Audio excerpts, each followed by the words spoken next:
क्या हो अगर पैसे के बारे में हम जो कुछ भी सोचते आए हैं वो शायद गलत हो। चलिए आज एक जबरदस्त किताब की मदद से पैसे के पीछे की साइकोलॉजी में गोता लगाते हैं, जो शायद हमारे सोचने का तरीका ही बदल दे। हम अक्सर यही मानते हैं ना कि पैसा मतलब मैथ्स, स्प्रेडशीट्स और बड़े बड़े मुश्किल फॉर्मूले। पर क्या फाइनेंशियल सक्सेस सच में बस नंबरों का ही खेल है या कहानी कुछ और है? असलियत पता है क्या है? पैसे के साथ हमारा जो रिश्ता है ना, वो कैलकुलेटर से कम और हमारे दिमाग से ज्यादा चलता है। और ये बात समझना, यकीन मानिए, पैसे को देखने का पूरा नजरिया ही बदल देता है। इसका सीधा सा मतलब यह है कि हमारे पैसे से जुड़े फैसले इस बात पर डिपेंड नहीं करते कि हम कितने होशियार हैं, बल्कि इस पर कि हमारा बर्ताव कैसा है। हमारी आदतें, हमारे डर, हमारे सपने, यही सब मिलकर हमारी पूरी फाइनेंशियल स्टोरी लिखते हैं। और यहाँ एक बहुत ही दिलचस्प बात सामने आती है। पैसे के मामले में कोई भी इंसान पागल नहीं होता। हर कोई अपने फैसले अपने तजुर्बे के हिसाब से लेता है। जिसने गरीबी देखी है वो रिस्क को एक अलग ही नजर से देखेगा, है ना? और जिसने हमेशा अच्छा वक्त देखा है वो इन्वेस्ट करने में थोड़ा ज्यादा बिंदास होगा। पर रुकिए, कहानी सिर्फ हमारे साइकोलॉजी तक ही सीमित नहीं है। कुछ ऐसी कह सकते हैं अनदेखी ताकतें भी हैं जो पर्दे के पीछे से हमारी फाइनेंशियल लाइफ को कंट्रोल करती हैं। और ये दो ताकतें हैं, लक और रिस्क। हम अक्सर कामयाबी मिलने पे कहते हैं ये मेरा हुनर है और लक को भूल जाते हैं, और वहीं जब कुछ गलत होता है तो सारा दोष खुद पर ले लेते हैं, जबकि हो सकता है कि वो बस रिस्क का दूसरा पहलू हो। इसीलिए एक सेफ्टी नेट यानी एक मार्जिन ऑफ सेफ्टी रखना इतना ज्यादा जरूरी हो जाता है। अब बात करते हैं एक ऐसे जाल की जिसमें हम सब कभी ना कभी फंसते हैं। सोशल कंपैरिजन, दूसरों से अपनी तुलना करना, एक ऐसी रेस है जिसकी कोई फिनिश लाइन ही नहीं है।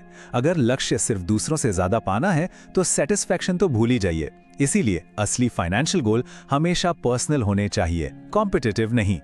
तो सवाल यह है कि इन सारे साइकोलॉजिकल ट्रैप से बचकर असली वेल्थ कैसे बनाई जाए। चलिए अब उन तरीकों को समझते हैं जो लंबे समय तक पैसा बनाने और उसे संभालने में काम आते हैं। और यहीं पे एंट्री होती है असली जादू की, जिसे हम कहते हैं कंपाउंडिंग। छोटे छोटे इन्वेस्टमेंट्स जब उन्हें वक्त दिया जाता है ना, तो कमाल के नतीजे देते हैं। हाँ, शुरू के कुछ साल शायद धीमे लगे, लेकिन लंबे समय में इसकी ताकत देखकर आप हैरान रह जाएंगे। असली दौलत का राज फटाफट अमीर बनना नहीं है, बल्कि सब्र और लगातार बने रहना है। यहाँ एक बहुत ही इंटरेस्टिंग बात है। अमीर बनना और अमीर बने रहना, ये दो एकदम अलग अलग स्किल्स हैं। पैसा कमाने के लिए थोड़ा रिस्क लेना पड़ता है, ऑप्टिमिस्टिक रहना पड़ता है, लेकिन उसे बनाए रखने के लिए उसके लिए चाहिए ह्यूमिलिटी और ये डर कि जो कमाया है वो एक पल में जा भी सकता है। और शायद पैसे के इस पूरे खेल में सबसे मुश्किल चीज ये जानना है कि बस इतना काफी है। जब लालच हावी हो जाता है ना, तो लोग बहुत बेवकूफी भरे रिस्क ले लेते हैं, तब भी जब उनके पास खोने को बहुत कुछ होता है। ये समझ जाना कि इनफ क्या है, वहीं से असली सुकून का दरवाजा खुलता है। तो अब हम पहुंच गए हैं इस पूरी बातचीत के सबसे अहम सवाल पर। आखिर पैसे का असली मकसद क्या है? हम ये सारी मेहनत करते क्यों हैं? इसका फाइनल गोल क्या है? और इसका जवाब सिर्फ एक शब्द है, आजादी। सच्ची दौलत वो बड़ी गाड़ी, आलीशान घर नहीं है। नहीं, वो है अपने वक्त पर अपना पूरा कंट्रोल होना। वो है ये आजादी कि हम अपने फैसले खुद ले सकें। पैसा असल में अपनी जिंदगी पर कंट्रोल खरीदने का सबसे पावरफुल टूल है, और इससे ज्यादा कीमती कुछ हो ही नहीं सकता। तो अगर इस पूरी बात को समेटना हो तो क्या कहेंगे? फाइनेंशियल सक्सेस का फॉर्मूला सीधा है, आपका behaviour plus time plus discipline. Maths तो बस एक टूल है, असली ड्राइवर नहीं। और असली मंजिल वो है सुकून, सब्र और आजादी। तो आखिर में एक सवाल सबके सोचने के लिए छोड़ जाते हैं कि पैसे का असली मतलब क्या है? क्या ये बस बैंक अकाउंट में एक नंबर है, या ये आजादी है, सुरक्षा है, या कुछ और ही है?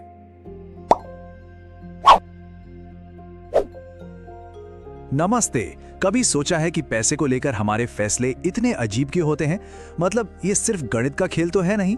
ज्यादातर तो इस बात पर टिके होते हैं कि अरे लोग क्या सोचेंगे। तो चलिए आज पैसे के इसी सोशल साइकोलॉजी को डिकोड करते हैं। तो सबसे पहला और सबसे बड़ा सवाल यही है, पैसा क्या है? क्या ये एक पूरी तरह से पर्सनल मामला है, या फिर इसका लेना देना समाज से है? और देखिए, जवाब बिल्कुल साफ है। पैसे को लेकर हमारा हर एक एक्शन, हमारी हर आदत वो समाज से जुड़ी हुई है। हम कमाते कैसे हैं, उड़ाते कहाँ हैं और किसे दिखाते हैं, ये सब कुछ एक सामाजिक ताने बाने का हिस्सा है। तो ठीक है, चलिए इस जाल में थोड़ा और गहराई से उतरते हैं। हमारा पहला सेक्शन है दिखावे का जाल, और यहाँ हम ये समझेंगे कि यार ये खर्च करने का जो प्रेशर है ये आता कहाँ से है। इस प्रेशर के पीछे ना एक बहुत बड़ी साइकोलॉजिकल फोर्स काम करती है। इसे कहते हैं सोशल कंपैरिजन या सामाजिक तुलना। सीधी सी बात है, अपनी जेब को दूसरों की जेब से नापना। और यही आदत एक ऐसा इनविजिबल प्रेशर बनाती है जो हम सब लगभग रोज महसूस करते हैं। और इसको ट्रिगर क्या करता है? अरे हमारी रोज की जिंदगी की छोटी छोटी चीजें ही तो हैं। पड़ोसी की वो नई चमचमाती गाड़ी, ऑफिस में किसी के ब्रांडेड कपड़े, या फिर इंस्टाग्राम पर दोस्तों की वेकेशन फोटोज। कहीं ना कहीं हम सब इससे गुजरे हैं, है कि नहीं? और इसका नतीजा बहुत सीधा और काफी सीरियस। ये जो लगातार कंपैरिजन है ना, ये हमें बेमतलब के खर्चों, कर्ज के बोझ, मेंटल स्ट्रेस और एक कह सकते हैं कि एक नकली जिंदगी जीने पर मजबूर कर देता है। तो सबसे जरूरी चीज है दिखावे और असली वेल्थ के बीच का फर्क समझना। एक तरफ हैं महंगी गाड़ियां, डिजाइनर कपड़े जिनसे कुछ देर की वाहवाही मिलती है, लेकिन ये टेम्परेरी है। दूसरी तरफ है असली दौलत, जैसे इन्वेस्टमेंट्स, सेविंग्स, जो आपको परमानेंट फाइनेंशियल फ्रीडम देती है। बात बस इतनी सी है, एक चीज दिखती है और दूसरी अक्सर छिपी रहती है। ओके, तो अब आगे बढ़ते हैं और उन इनविजिबल फोर्सेस की बात करते हैं जो चुपके से हमारी पैसों की आदतों को शेप देती हैं। और इसकी जड़ें पता है कहाँ हैं? हमारे अपने घर में। हमारा जो फाइनेंशियल डीएनए है ना, वो हमारी फैमिली से ही बनता है। सोचिए, अगर घर में हमेशा सेविंग की बात हुई तो हमारा नजरिया भी बैलेंस्ड होगा। लेकिन अगर पेरेंट्स ने हमेशा कर्ज पर जिंदगी चलाई तो जाहिर है हमारी आदतें भी थोड़ी रिस्की हो सकती हैं। पर बात सिर्फ परिवार की नहीं है, हम किस जमाने में जी रहे हैं ये भी बहुत बड़ा फैक्टर है। जैसे हमारी पुरानी जेनरेशन, उन्होंने एक अलग इकोनॉमी देखी थी तो उनका फोकस सेविंग पर था, और आज की जेनरेशन वो इन्वेस्टिंग और रिस्क लेने को ज्यादा समझती है, क्योंकि आज की फाइनेंशियल दुनिया ही अलग है। तो ये एक नेचुरल बदलाव है सोच में। और कभी कभी ना कुछ बड़ी घटनाएं, जैसे कोई बड़ी मंदी आ गई या भयानक महंगाई, ये चीजें पूरे समाज की सोच को हमेशा के लिए बदल देती हैं। पैसे के साथ हमारा जो रिश्ता है ना, वो परमानेंटली चेंज हो जाता है। लोगों में या तो बहुत ज्यादा सावधानी आ जाती है या फिर एक डर बैठ जाता है। तो ठीक है, हमने प्रॉब्लम और उसकी वजह तो समझ ली। अब बात करते हैं सल्यूशन की, और वो है प्रेस्टीज या दिखावे से ऊपर फ्रीडम को चुनना। और ये हमें उस एक बेसिक सवाल पर ले आता है जो हम सबके सामने है। चुनना क्या है? लोगों की एक्सेप्टेंस या फिर अपनी फाइनेंशियल फ्रीडम? इसका जवाब मॉर्गन हाउसल के इस एक कमाल के कोट में है। सबसे अमीर वो है जिसे किसी को इम्प्रेस करने की जरूरत ही नहीं है। ये एक लाइन वेल्थ की पूरी डेफिनेशन ही बदल देती है ना? चलिए इन दोनों चॉइस की असली वैल्यू को देखते हैं। सोशल एक्सेप्टेंस से क्या मिलता है? कुछ वक्त की तारीफ, और बदले में आप दूसरों पर डिपेंडेंट हो जाते हैं। दूसरी तरफ फाइनेंशियल फ्रीडम आपको क्या देती है? टाइम और ऑप्शंस। ये परमानेंट है और यही असली आजादी है। तो फिर इन सब बातों का मतलब क्या हुआ? चलिए अपने लास्ट सेक्शन में इसी को समझते हैं कि असली दौलत आखिर है क्या, और हम अपने फाइनेंशियल गोल्स को कैसे रीडिफाइन कर सकते हैं। तो इस पूरी बातचीत से जो जरूरी बातें निकल कर आती हैं वो क्या हैं? पहली, कि हमारा पैसों का बिहेवियर सोशल कंपैरिजन से चलता है। दूसरी, जो दिखता है वो हमेशा असली वेल्थ नहीं होता। तीसरी, हमारी आदतें हमारे बैकग्राउंड और फैमिली से बनती हैं। चौथी, ये जो कंज्यूमर कल्चर है ना, ये हमें और ज्यादा अनसैटिस्फाइड बनाता है। और सबसे जरूरी बात, असली दौलत लोगों का अप्रूवल नहीं बल्कि आपकी अपनी फ्रीडम है। और अब हम आते हैं अपने आखिरी सवाल पर, एक ऐसा सवाल जो सोचने पर मजबूर कर देगा। किसी की दौलत क्या दिखाती है और क्या छिपाती है? इस पर सोचिएगा जरूर। शुक्रिया। नमस्कार, आज हम पैसे के बारे में बात करेंगे, लेकिन जरा रुकिए, ये कोई बजटिंग या इन्वेस्टिंग की क्लास नहीं है। हम बात करने वाले हैं पैसे के पीछे छिपे गहरे दर्शन की, एक ऐसी सोच की जो हमारी पूरी फाइनेंशियल लाइफ को एक नया नजरिया देती है। तो चलिए इस खास सफर पर साथ निकलते हैं। तो सबसे पहला और सबसे बुनियादी सवाल, पैसा। आखिर हम सब इसे चाहते क्यों हैं? ये एक ऐसा सवाल है जो हम सबसे जुड़ा है ना? और इसका जवाब, इसका जवाब ही हमारी पूरी आर्थिक जिंदगी की दिशा तय करता है, हमारे हर छोटे बड़े फैसले पर असर डालता है। तो आज की ये जो हमारी पड़ताल है वो इसी छिपे हुए दर्शन को समझने की एक कोशिश है। हम ये जानेंगे कि पैसा सिर्फ लेन देन का एक जरिया नहीं है, बल्कि ये हमारी जिंदगी के गहरे अर्थ, हमारी आजादी और हमारी खुशी से सीधे तौर पर जुड़ा हुआ है। तो चलिए, इस सफर का पहला पड़ाव है पैसे से जुड़ा असली सवाल क्या है, इसे समझना। और यकीन मानिए, ये सवाल सिर्फ हिसाब किताब का नहीं, बल्कि जिंदगी के मकसद का है। और यही वो एक उलझन है जिससे ज्यादातर लोग जूझते हैं। क्या वाकई में ज्यादा पैसा होने का मतलब एक ज्यादा बेहतर, ज्यादा खुशहाल जिंदगी है? क्या ये इक्वेशन सच में इतनी सीधी है? चलिए इस धारणा को थोड़ा और कुरेदते हैं। यहीं पर अस्तित्ववाद का दर्शन यानी एग्जिस्टेंशियलिज्म हमारी बहुत मदद करता है। ये कहता है कि देखो, पैसा अपने आप में कुछ भी नहीं है, ना अच्छा ना बुरा। वो तो एक खाली बर्तन जैसा है। उसका मूल्य, उसका अर्थ, वो हम उसे अपने मकसद और अपने कामों से देते हैं। और बस यहीं से हम दूसरे और शायद सबसे जरूरी हिस्से पर आते हैं। अगर पैसे को अर्थ हम ही देते हैं तो सवाल उठता है कि उसका सही मकसद क्या होना चाहिए? आजादी पाना या हर चीज पर कंट्रोल करना? और इन दोनों के बीच जमीन आसमान का फर्क है। ये फिलॉसफी इस बात को बिल्कुल साफ कर देती है कि पैसे का कौन सा इस्तेमाल सार्थक है। अगर पैसा आपको सुरक्षा का एहसास देता है, आपको अपनी मर्जी से जीने की आजादी देता है, तो वो वाकई अर्थपूर्ण है। लेकिन अगर वो सिर्फ घमंड बढ़ाने के काम आ रहा है, तो समझ लीजिए वो निरर्थक है। इस बात को हमेशा याद रखना चाहिए। असली दौलत का लक्ष्य अपनी जिंदगी के हर पल को कंट्रोल करना नहीं है। नहीं, इसका असली मकसद है अपनी जिंदगी को अपनी शर्तों पर जीने की आजादी हासिल करना। अच्छा, अब इस फाइनेंशियल सफर में आगे बढ़ने के लिए एक गाइड, एक नक्शे की जरूरत तो पड़ेगी ही। और स्टोइक दर्शन हमें वही नक्शा देता है। ये हमें सिखाता है कि जिंदगी की अनिश्चितताओं से कैसे निपटा जाए। स्टोइक दर्शन का पूरा सार, उसका निचोड़ बस इसी एक लाइन में है। अपनी सारी एनर्जी उन चीजों पर लगाओ जिन्हें आप बदल सकते हो, और जो चीजें आपके बस में है ही नहीं, उन्हें वैसे का वैसा स्वीकार कर लो। आप देखिए, पैसों के मामले में यह फिलॉसफी कितनी प्रैक्टिकल है। आप अपनी बचत दर, अपने खर्चों की आदतें, इन सब पर तो कंट्रोल कर सकते हैं, है ना? लेकिन क्या कोई मार्केट के उतार चढ़ाव को या अचानक आई मंदी को कंट्रोल कर सकता है? बिल्कुल नहीं। तो सारा फोकस बस उन चीजों पे होना चाहिए जो हमारे हाथ में है। अब हम उस पड़ाव पर पहुंच रहे हैं जिसे इस किताब का सबसे ताकतवर दार्शनिक विचार माना जाता है, और वो है पर्याप्त या इनफ का कॉन्सेप्ट। बस ये एक शब्द, पर्याप्त, ये शब्द लालच और दूसरों से तुलना करने की उस कभी ना खत्म होने वाली दौड़ पर एक ब्रेक लगाता है। ये समझ लेना कि हमारे लिए कितना काफी है, शायद सबसे बड़ी आर्थिक समझदारी यही है। ये दो रास्ते हैं, दो बिल्कुल अलग सोच। एक तरफ है लालच, जिसका कोई अंत नहीं, जो दूसरों को देखकर और बढ़ता है, और दूसरी तरफ है संतोष, जिसकी एक तय सीमा है और जो खुद को समझने से आता है। पर्याप्त की ये जो सीमा है ना, यही हमें लालच की तबाही से बचाती है। और ये सिर्फ एक ख्याली बात नहीं है, ये तो एक प्रैक्टिकल 2 स्टेप प्लान है। पहला, अपनी जरूरतों की एक सीमा तय करें, और दूसरा, उस सीमा पर पहुंचकर संतुष्ट होना सीखें। बस इतना ही। चलिए अब आगे बढ़ते हैं और देखते हैं कि ये सारी बातें हमें इस सफर के सबसे अहम हिस्से तक कैसे ले जाती हैं, और वो है समय। यहां हम समय को सिर्फ गुजरते हुए पलों की तरह नहीं, बल्कि एक बहुत ही ताकतवर फिलोसॉफिकल कॉन्सेप्ट की तरह देखेंगे। हम सबने कंपाउंडिंग के बारे में सुना है। इसका सीधा सा मतलब है कि छोटे छोटे लगातार किए गए काम समय के साथ बहुत बड़े, मतलब बहुत ही विशाल नतीजे देते हैं। लेकिन रुकिए, ये सिर्फ पैसों का नियम नहीं है, ये तो जिंदगी का एक गहरा दर्शन है। ये हमें सब्र, लगातार कोशिश करने और लंबे समय तक टिके रहने की ताकत सिखाता है।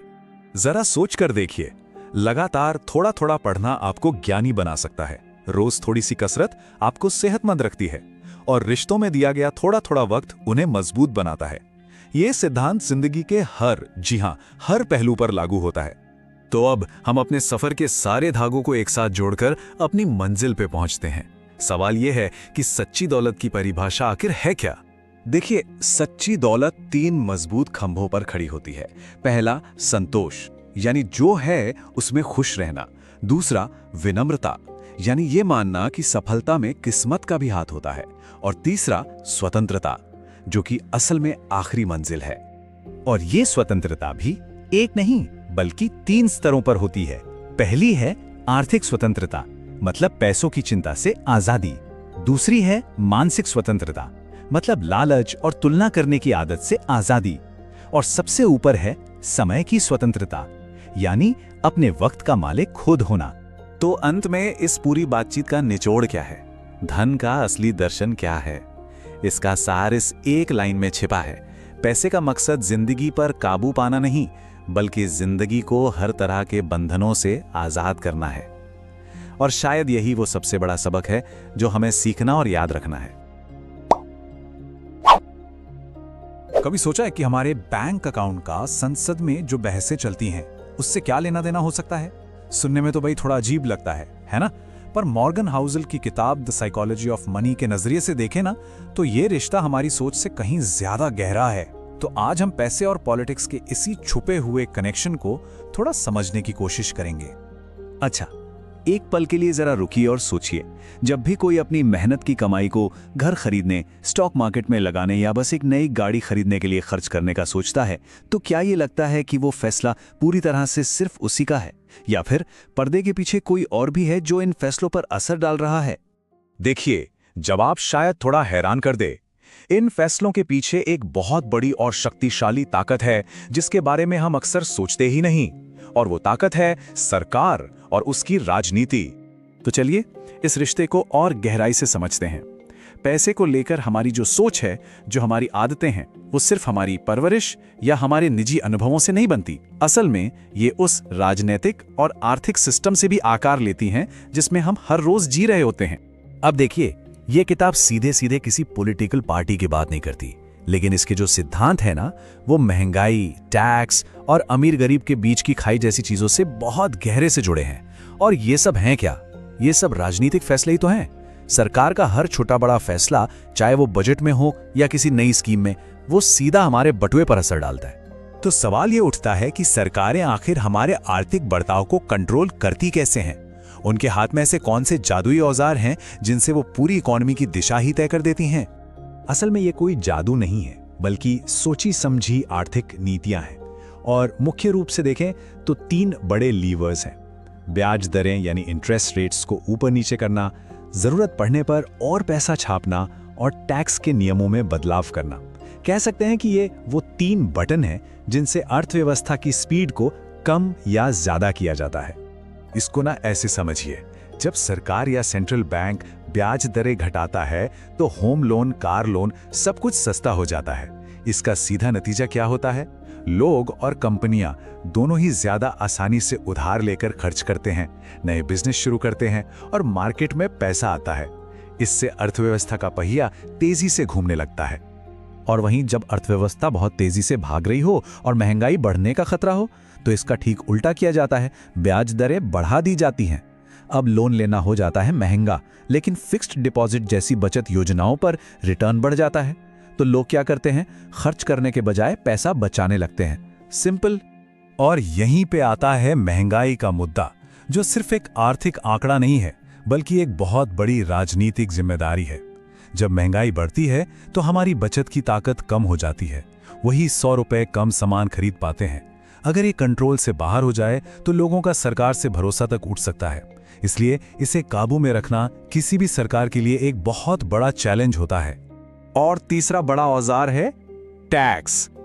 देखिए, टैक्स सिस्टम सिर्फ पैसा इकट्ठा करने का तरीका नहीं है, यह सरकार की सोच को दिखाता है। जैसे अगर सरकार स्टार्टअप्स को बढ़ावा देना चाहती है तो शायद वो नए बिजनेस के लिए टैक्स में छूट दे दे। अगर वो इलेक्ट्रिक गाड़ियों को प्रमोट करना चाहती है तो उन पर टैक्स कम कर देगी। ये सारे फैसले सीधे हमारे निवेश और खर्च करने के तरीकों पर असर डालते हैं। तो हमने सरकार के औजारों की बात तो कर ली, लेकिन ये सारी नीतियां, ये पूरी अर्थव्यवस्था एक अदृश्य चीज पर टिकी है, और वो है विश्वास और असमानता का नाजुक संतुलन। कभी सोचकर देखिए, हम कागज के नोट या डिजिटल नंबर्स पर इतना भरोसा क्यों करते हैं? क्योंकि हमें विश्वास है। एक भरोसा कि सरकार और सेंट्रल बैंक इस सिस्टम को स्थिर रखेंगे और हमारे पैसे की कीमत बनी रहेगी। ये विश्वास ही है जो पूरी आर्थिक व्यवस्था का सॉफ्टवेयर है। भारत में रिजर्व बैंक ऑफ इंडिया जैसी संस्थाओं का यही तो सबसे बड़ा काम है। वो नोटों की छपाई से लेकर ब्याज दरों तक को कंट्रोल करके अर्थव्यवस्था में स्थिरता बनाए रखती हैं, और इसी स्थिरता से लोगों का सिस्टम पर भरोसा बना रहता है। अगर ये भरोसा हिल जाए तो पूरा सिस्टम लड़खड़ा सकता है। विश्वास के साथ साथ एक और बड़ा मुद्दा है आर्थिक असमानता का। जब समाज में अमीर और गरीब के बीच का फासला बहुत ज्यादा बढ़ जाता है तो ये सिर्फ एक आर्थिक समस्या नहीं रहती, ये एक राजनीतिक मुद्दा बन जाती है, जिससे सामाजिक बेचैनी और नीतियों में बड़े बदलाव की मांग उठ सकती है। और यहीं से आर्थिक राजनीति की सबसे बड़ी और सबसे पुरानी बहस शुरू होती है। एक व्यक्ति को कितनी आर्थिक आजादी मिलनी चाहिए और सरकार को कितना कंट्रोल रखना चाहिए।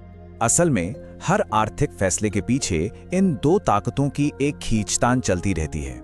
एक तरफ है व्यक्तिगत स्वतंत्रता का विचार और दूसरी तरफ है समाज में स्थिरता बनाए रखने के लिए सरकारी नियंत्रण की जरूरत। देखिए, दोनों ही तरफ मजबूत तर्क हैं। ज्यादा सरकारी नियंत्रण का मकसद अक्सर स्थिरता लाना और असमानता को कम करना होता है, जैसा कि हम सोशलिस्ट मॉडल में देखते हैं। वहीं दूसरी तरफ पूंजीवाद जैसी व्यवस्था व्यक्तिगत आजादी को बढ़ावा देती है, जिससे नए आइडिया और अवसर पैदा होते हैं।